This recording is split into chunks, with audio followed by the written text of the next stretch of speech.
Well, good morning. It's so good to see all of you. Thank you for coming today. I was kind of mesmerized by the song actually, and I remember when this song first came out. I think we. Oh, never mind. Anyway, I remember Adonia loved this song a number of years ago, and I never really could understand why, because it was on a Christmas album, and it talked about the winter, but it didn't really talk about Christmas. It didn't talk about Jesus or anything. So I thought, it's not that great of a song. But then I'm listening to the words basically for the first time today, and I'm realizing, oh yeah, there's actually a lot of deepness in the song. So thank you. And that actually fits in fairly well with my message today. So, as some of you know, I've been reading this book, Purpose Driven Church. You may recognize The Purpose Driven Life was the #1 best-selling book in the world at one point. And it was written by a pastor named Rick Warren. I've talked about him before. Maybe you guys are getting a little tired of hearing about him. But I've been reading this book for the past 2 months. And for those of you who are signed up on this list, I send a little 5-minute video out, and I talk a little bit about something that I've learned.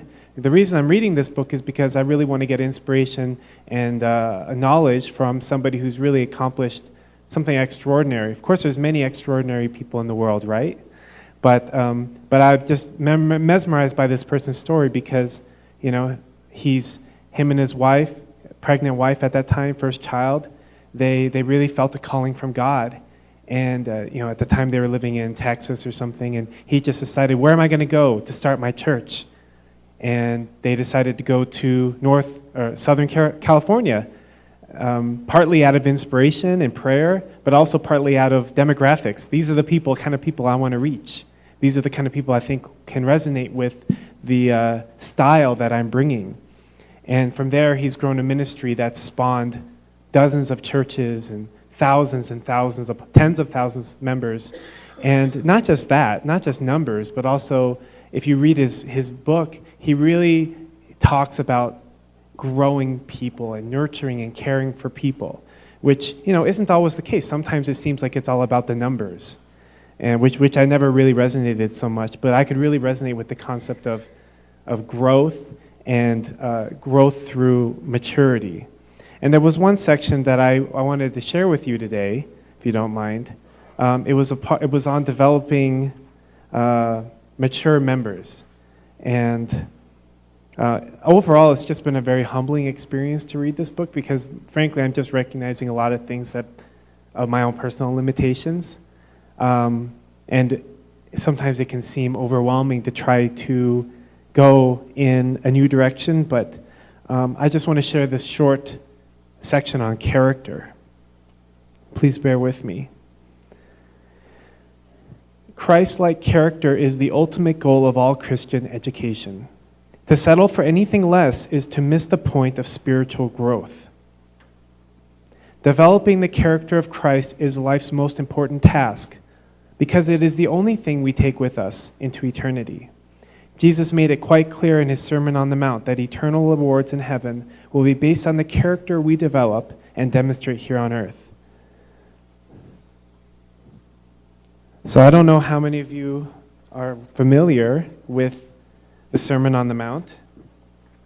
I thought I'd share that with you real quick. So this is Jesus' message. He said, "Blessed are the poor in spirit, for theirs is the kingdom of heaven. Blessed are those who mourn, for they will be comforted.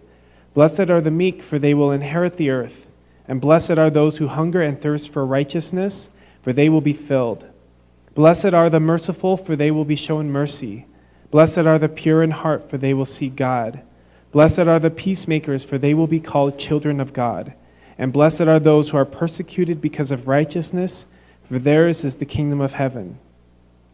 Blessed are you when people insult you, persecute you, and falsely say all kinds of evil against you because of me.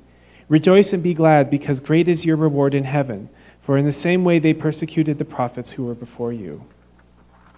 And it goes on, it's very, very powerful message. But It shares a lot about how our attitude and actions in life determine the eternal value of the things that we do. Rick Warren goes on to say that this means the objective of teaching must be to change lives, not merely to provide information. Character is never built in a classroom or in a Sunday service. It is built in the circumstances of life. The classroom Bible study is simply the place to identify character qualities and learn how character is developed. When we understand how God uses circumstances to develop character, we can respond correctly when God places us in character-building situations. Character development always involves a choice. When we make the right choice, our character grows more like Christ. Whenever we choose to respond to a situation in God's way instead of following our natural inclination, we develop character. So earlier this week, I was, and maybe many of you have heard, but we are planning at some point in the near future to repaint our building. So we decided that these huge jugs of paint in the basement or in the downstairs, full of the previous colors, greens and whatnot, we're not going to need those anymore. So I brought them to a recycling location for paint. Yes, and this story does have a point. Just bear with me for a minute. And I've been there before. I've actually brought lots of paint to different recycling places around the city. And the first time I went there, I went in and I said, hey, I've got some paint to recycle. I saw online that you guys recycle paint for free. What do I do? And they said, oh yeah, no big deal. Just take it around the back, we'll take care of it. They didn't ask me how much paint I had or anything. So I thought, oh, these guys are pretty relaxed. They don't seem to have too much stress about their paint, like some people do. So I went back again this week, and I had a bunch of paint. And so I figured, well, they're so relaxed, I'm just going to drive to the back and just drop it off. And I'm in the middle of unloading all this paint, and this guy comes out, and he's visibly irritated. And he's like, did you see the sign? And there's a sign there that says, go to the front if you have paint, talk to somebody. And I said, well, I tried to give him the story, right? But he was really upset, and I started to get upset. And I'm just like, look, if you want me to take the paint back, I'll take the paint back, okay? It's not a big deal. And he's like, no, it's fine. But it kind of went on like that. And he says, yeah, have a good day. And I'm like, yeah, okay, thanks. And it wasn't a very good experience. And I was frustrated afterwards. I mean, we didn't end up yelling at each other or anything like we could have. But I was driving away, and I'm like, I am gonna leave some bad reviews on their business Google Map listing or something. Talk about how rude that person was to me. But then the couple days later, I'm reading this. I didn't leave the bad reviews. I really wanted to. But I'm reading this chapter in this book that I just read, and it's talking about how God uses circumstances to develop character. We can respond correctly when God places us in character building, when we respond correctly. And I love this author because he shares so many things that I really feel are true, not just because he's saying them and he's an accomplished Christian pastor and things like that, but from our perspective of learning the divine principle, there's so many things that he teaches that actually, if I was to talk to some of my Christian friends growing up, they wouldn't agree with this idea of spiritual maturity being important. They might say it's important, but is it? He says it's life's most important task. And some people just wouldn't agree with that. They would say that, salvation is enough. But he's talking about how it's the goal of any Christian life. And I would say it's the goal of any person, whether you're a religious person or just a conscientious person. But the idea of seeing that God has a perspective on everything and that God has a way of seeing people and his children in this world that we need to make the effort to see from. So in the moment of my confrontation with this employee, my initial natural, I wouldn't say natural, but my initial reaction was to be defensive and to be argumentative and to prove to him that I was in the right. And even as I was driving away, I'm thinking, how can I, make him know how wrong he was to do that? You know, how can I really put it to them, you know, like leave that review so that, you know, they don't get as many customers or something like that. Which, you know, is kind of like overkill, don't you think? It's like they're losing customers, you know, family-owned business. I mean, come on. But the initial emotional reaction was so strong, and I was kind of surprised with myself, actually, how much I kind of wanted to get back at this guy.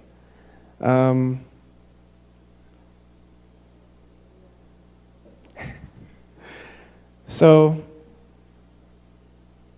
he talks a lot about maturity, he talks a lot about how, what it actually looks like to be a mature person. But he goes on to say that, how does God produce a spirit of fruit of the Spirit, you know, good character, godly character in our lives? He says, by putting us in the exact opposite circumstances so we have a choice to make. God teaches us how to really love by putting us around unlovable people. He says, it doesn't require any character to love people who have it all together. He teaches us joy in times of sorrow, because joy is internal and is independent of circumstances. He develops peace within us by placing us in the midst of chaos, so we can learn to trust him, because it doesn't require character to be at peace when everything is going your way. God is far more concerned with our character than he is with our comfort. His plan is to perfect us, not to pamper us. For this reason, he allows all kinds of character-building circumstances, conflict, disappointment, difficulty, temptation, times of dryness and delays. A major responsibility of your... Oh, wait, sorry.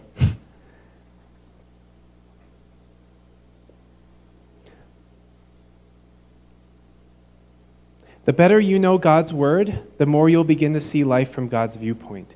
Conviction naturally grows out of perspective. And once you begin to see things from God's perspective, you begin developing biblical convictions. An understanding of God's purpose and plan changes your motivation.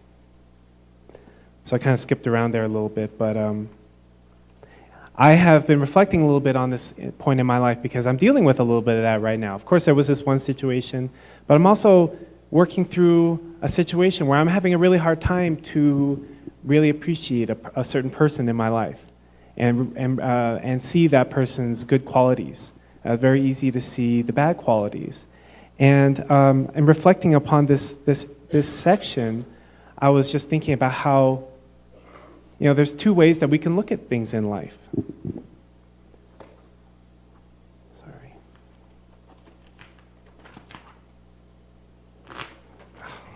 I have so many papers.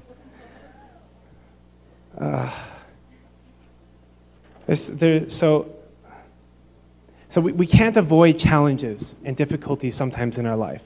No matter how good of a person we try to be, no matter how we try to make things work in our life and just try to live a good life and be a good person, and even though things might be going well for a while, we're kind of coasting in life and everything seems good, but eventually at some point, some kind of challenge and difficulty is going to come in our life. We can't avoid them. I didn't expect this to happen. I mean, in retrospect, I could have avoided that situation with the paint guy by just doing what the sign said I should do. Now, I was in the wrong, but in my mind, I was, you know, just saving a little bit of time, you know, and you know, difficult situations happen, and sometimes difficult people come into our lives unless we completely seclude ourselves and we don't have any interaction with anybody. Sometimes a lot of bad things happen all at the same time, or not necessarily bad, but difficult things happen. A pet dies, we lose our job, can't seem to get along with certain people in our life, bad things just keep happening, person cuts me off, get into an accident, financial bills keep stacking up. Sometimes we have no control over these things. And we can look at it one of two ways. We can blame God. God, why are you letting this happen to me? I'm trying to be a good person. I'm trying to, you know, live a good life and pray and you know, serve others. You know, why do I have to go through these kinds of experiences? We can blame God, we can blame people, we can blame institutions for our difficulties and challenges. Kind of like how I wanted to blame that guy or blame the company. Or we can remember that there is a God. If I really believe that there's a God, if I believe that there's a God, isn't God maybe working in my life? Isn't maybe certain circumstances, maybe there's some element of God there. Maybe it's not a good circumstance, maybe it's not a good situation, but maybe God has some hope or some inspiration or some lesson there for us, something I need to grow. Maybe life was going really great and now it's challenging. Maybe there's a reason for that. Maybe God wants to use me in a new way, or God knows that there's a circumstance coming in my life that I need to be prepared for, I need to be a bigger person for, and I'm not ready for it. And I don't even know it's coming, but God knows it's coming. We don't know. Reality is we don't know, and we don't have control over our life. We don't know what's going to happen. And the other perspective is we can just be grateful. We can try to see what is God's lesson for me? What is God trying to show me in this situation? And the beautiful thing about that is that, and the kind of, in a sense, the damning thing about that is that when we see from God's point of view, and even Rick Warren recognizes this, when we see from God's point of view, when you take a situation and we react to it, try to see how would God see this person? How would God treat this person? How would God, if a person that really understands and embodies the heart of God would react in this situation? And try our best to react and live that way as well. Then we grow. We grow in the direction of becoming more like God. Like Rick Warren says, becoming Christ-like, God-like, embodying the truth, not just it being in a conceptual, intellectual understanding. And this is one of the things that, for me, has turned me off about a lot of religious people, because religion and spirituality is not meant to be something that's just understood. It's meant to be something that we live. We treat people the way that God would want them to be treated.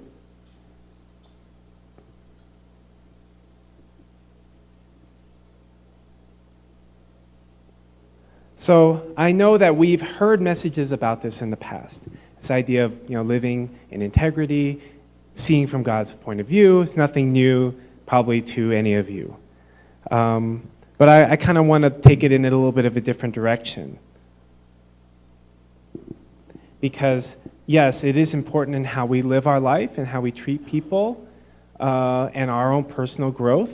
But we also have to understand that our lives are not just for ourselves either. It's not just my life that I live and whether I grow or not because of the way I live or whatever.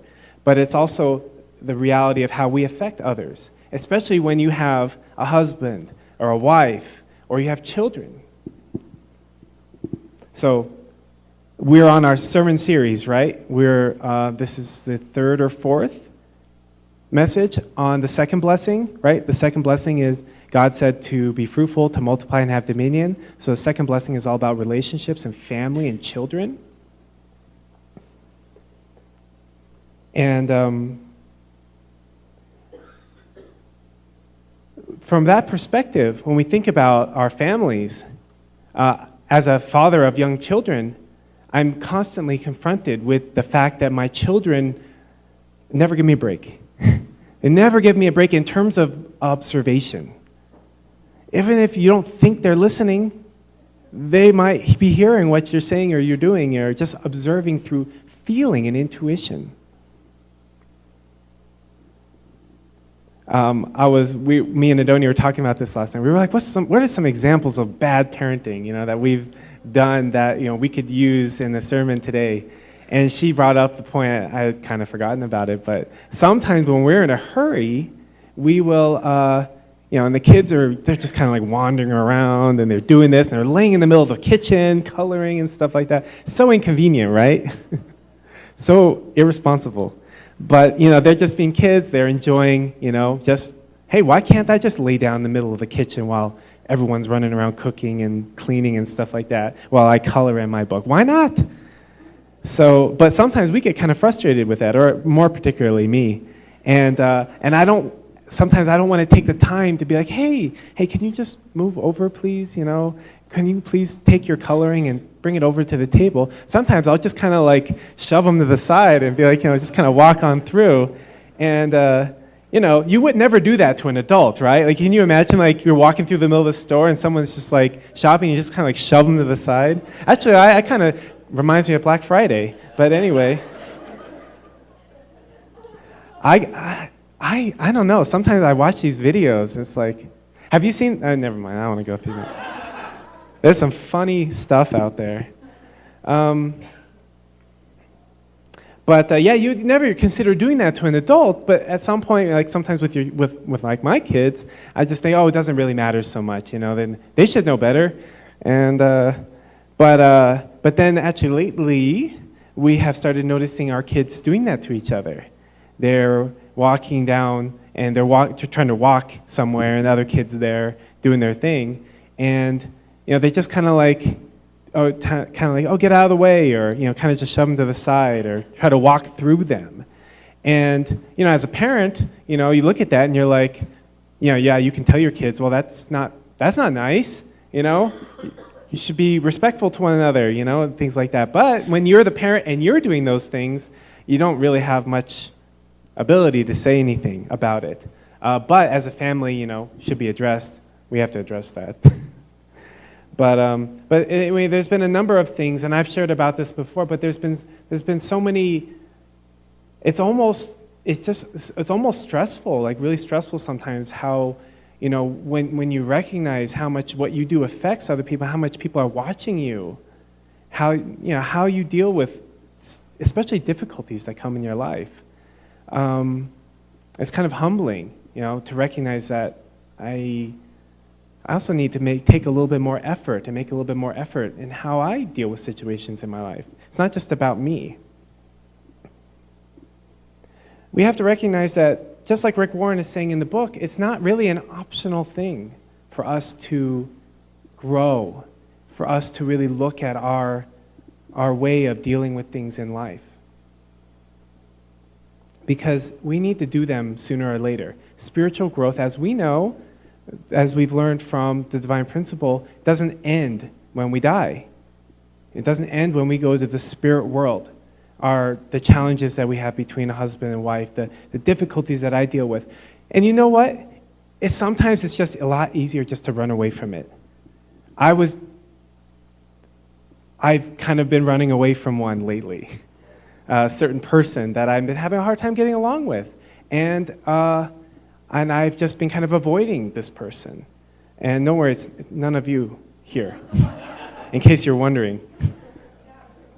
Yeah, I thought you might be.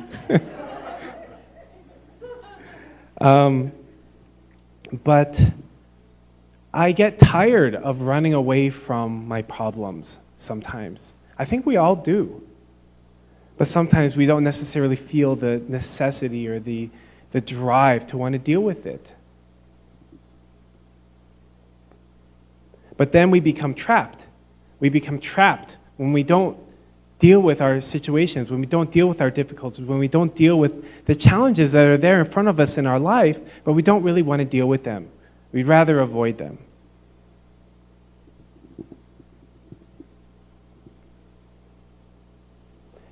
I think this idea of being a spiritual person is kind of interesting, right? I used to, when I was younger, when I would hear the word spiritual, I always thought of a monk or a priest or somebody who meditates or does yoga all day long, or maybe somebody like one of the founding members of our church who was hitting the streets every day, going out witnessing from 5 in the morning to 10 at night, and then sleeping in a sleeping bag to do it all over again, or something like that. Many times you think, I would think, that's what a spiritual person is, and then kind of in tune with that, like, wow, I don't think I could ever do that. But I think that we really need to redefine what does it mean to actually be a spiritual person? Because, the world is going to continue to develop and change, and we can't believe that God's original plan was that to be a spiritual person or to be somebody who's close to God meant that we had to, in a sense, separate from the world or seclude ourselves or live a completely, subservient life, like serve God 24 hours a day, 7 days a week. Or be a priest and give up like a family and children and things like that. And I recognize these are things that we needed up until now because the world's got a lot of problems, and sometimes in order to connect to God, we just need to get away from it all. I get that. But eventually, someday, as we really work to build this kingdom of heaven, then there's going to be a little bit more of a natural process. And I think that Rick Warren is really pointing that out in this book. Not just Rick Warren, but I think many people. But there's, where did I put it? Anyway, there's a way that we can be spiritual in our everyday life. There's a way that we can be spiritual in our everyday life. And of course, there's prayer, there's reading, there's, we do conditions, right? We make these commitments to God, like I'm gonna 40 days I'm gonna pray, or 40 days I'm gonna fast breakfast or something like that. These are offerings that we give to God, right? But then there's also the way we live, the way we act, the way in every moment, when these difficult situations come. How is my mindset in line with God's mindset? How would God want me to deal with this situation? How does God see this person? If we have a lot of criticisms or blame towards a person, does God see that person that way? Does God see only that person's faults? Or does God also see that person's gifts and talents and potential? Many times we forget about. Many times because we feel hurt. And we need to remember that many times it's the everyday situations that come along. That person that cut me off, that person that said something kind of hurtful to me, that this situation in my life that I don't understand why it happened. Why did I, lose all this money, or why did this person say this thing to me? We can just be like, well, screw you, I don't need you in my life. I don't appreciate that. I don't need this kind of stress. Or we can say, thank you, God. Thank you, God, for putting this person in my life, because this person's in my life gives me opportunity to grow myself so that I can become a person that you can use to do things. There's a quote here I want to read. This is from our founder, Reverend Moon. He says, become such a man or woman of character that God will say he cannot live without you.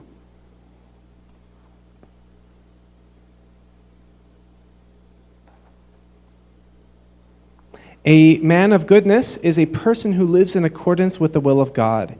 In other words, when the direction of the will of God and that of man's life are in accordance with each other, his life becomes good. And then lastly, we are the pioneers of truth, the pioneers of life, and the pioneers of love.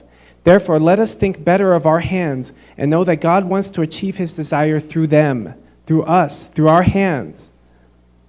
Let us take it deeply to heart that God wants to touch substantial beings through us, see our brothers and sisters through us, and save and have dominion over the whole world through us. Let us also realize thoroughly that our eyes, nose, and ears and mouths are not our own, but belong to God.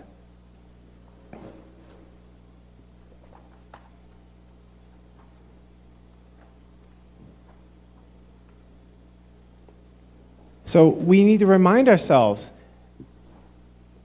if we really believe in a God, then we have to act like we believe in a God. We have to believe that God is working in our life and our circumstances and through the lives of other people. God has a plan, God has a vision, and maybe this terrible situation that we're in maybe there is something there. Maybe something I have to recognize about myself. I need to humble myself. I need to recognize I'm not all that great, or recognize my own shortcomings. Maybe it's not some shortcoming in some other person. Maybe it's some shortcoming in myself, some way in which I need to grow as a person. Or so many things. And that God wants to use us. And the more that we, and I really believe this, the more that we become like a godly character, a Christ-like character, however you want to put it, the more God can use us. Because the more we're in line with the way God is, and the way God thinks, and the way God acts. And that's something that we can be happy about, we can be grateful for, that we can actually have a life and live a life that can be meaningful to God. I remember, I wasn't planning to use this quote, but I might as well. There's this quote I read this morning, and it said there's three kinds of people. There's people that God needs, there's people that God doesn't need, and there's people that were better off if they were never born. So we want to, it's kind of strong, right? So we want to be those people that God needs, right? Maybe that wasn't the best thing to end on. Yeah. Anyway, right, nobody here is those people that God doesn't need, right? Yeah, so we got nothing to worry about, nothing to be stressed out about or be heavy about. So anyway, thank you for listening to my message, and I really, I feel really humbled and grateful to be able to share with you. And anyway, I'm going to be finished with this book probably in about 7 or 8 days, and afterwards, really going to look. We're really going to look at our community from a new perspective. Because when we came here, Adonia and I, we really didn't have a long-term commitment. We were just thinking 3, 4, maybe 5 years, and just see how it goes. We've always got backup plans. We could go back to Missouri or something like that. But as many of you know, we made a commitment. We made a commitment that we're going to make this work. And it's actually been hard since then. Since we made that commitment, things got really hard. And there was a time where I still wondered, is this worth it? Is it? But we got through that, thank God. And here we are today. But now that we're really thinking, this is our life work. This is our life work. And what is that even worth? Do we want to shoot low? Do we want to just kind of hope to fill the pews? Do we want to have bigger ambitions? How, to what degree? So we're really thinking about that now, and this book is really helping a lot because it's all about why. What's the purpose? What's the end goal? What do you hope to accomplish? And so, we're really going to start looking at that for the new year, and really look at where do we want to take our community, and what's a dream that we can all believe in, and that we can all work towards, not just a few of us, but all of us, and we can really believe in it, work towards it. Yes, and how we live our life is how we educate our children. Thank you. So I'm going to offer a prayer to finish up. Dearest, most beloved Heavenly Parent, so grateful to be able to be here with all these warm people and smiling faces. Heavenly Parent, we're so blessed and so lucky to have a community, to have one another. I know that sometimes it can feel like a curse. Sometimes we get on each other's nerves. Sometimes we don't know how to relate to one another, and there's challenges. But when I stand here today, I just feel how grateful, how fortunate we are to have this community, have these people. Every person here in these seats is so much to give and so much love that they've been given by you in order to be here today. I pray, Heavenly Parent, that we can all take to heart that you want to be a part of our life. I know that we believe in you, but we want also to be in a relationship with you. We want to be in a close, heartfelt, close-knit relationship with you. We want to feel like you're a part of our life, Heavenly Parent. It's like we want any parent to be a part of their children's lives. And I pray that when the situations come along where we're challenged to look at things in a principled way, to look at things in a godly way, in the right way, that we can make the decision, we can make the commitment now that I live my life. And every step of the way, I'm going to become closer. I'm going to become a God-like, a Christ-like person. Even if I have setbacks along the way, situations sometimes may not work out, but little by little, we're going to become those people that are really embody your children, not just children in name, But when they see us, they see God's character and God's love and God's presence in their life. And I pray, Heavenly Parent, that we can take it into our homes. We can take it into our families. We can raise our children. We can be godly examples to them, that we can show them how to live just by living it ourselves. And that we, as a community, we can continue to grow and share and spread this to our greater community, our greater world, however far we can take it in the time that we're given here on this earth. I offer this prayer in the name of Michael O'Donia Hendrick, blessed your family, amen, and Aju. Thank you so much, everybody.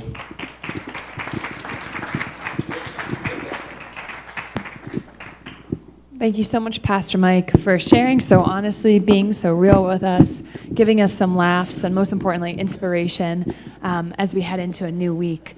I think for me personally, a core point that stood out to me was trust, right? That God trusts us with these challenges and with these struggles to use it as an opportunity to reconnect back with Him.